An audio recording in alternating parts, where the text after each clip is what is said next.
Alright, so the reason that I am continuing to try for this Purple Heart 9 years after Lou was killed, it's twofold.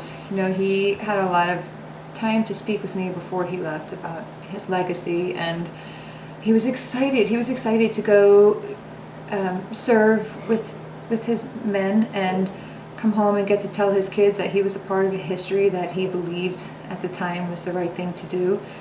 And he never got to do that. He was denied that opportunity. My kids were so little when he died that they don't have too many or any real vivid memories of him, but they have left us his legacy. And of course we tell them about their dad, and of course I show them pictures, as the military will remind me that I can still do. And of course we know he's a hero, just like all those other men and women who have given their lives for our country, but this government doesn't follow through. They're just a bunch of rhetoric and talk. That they haven't reconciled the way he died. They haven't reconciled his death certificate with the verdict. We have a verdict. They decided the man that we all know killed my husband was not guilty, yet they stand by their statement that my husband was not killed by an enemy, which is just laughable.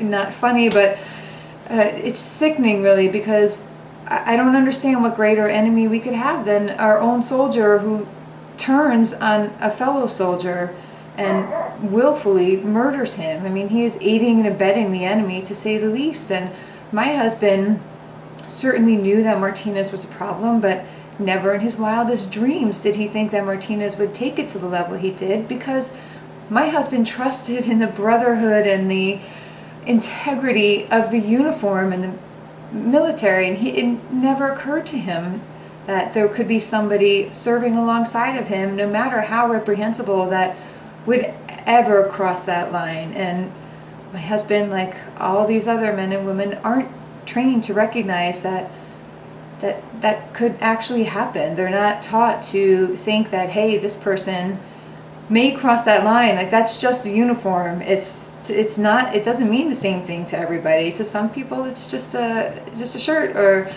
just an outfit, and it doesn't carry the same weight and responsibility and integrity that all soldiers believe. So,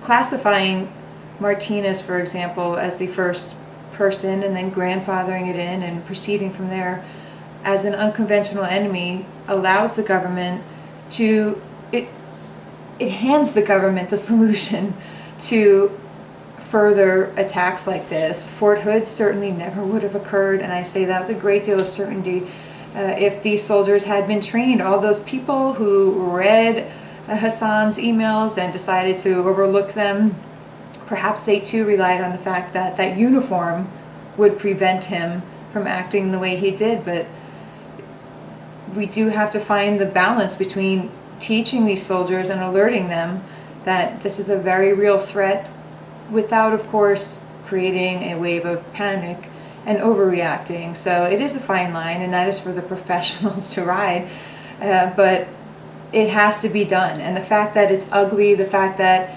maybe it's not politically appealing, well, too bad. It's ugly. I mean, my husband's in a coffin is ugly and not appealing, and I didn't get to change that. And these people chose for me. They chose for me. They chose for my husband, that those soldiers shouldn't be trained to recognize that those threats that Martinez were issuing were real.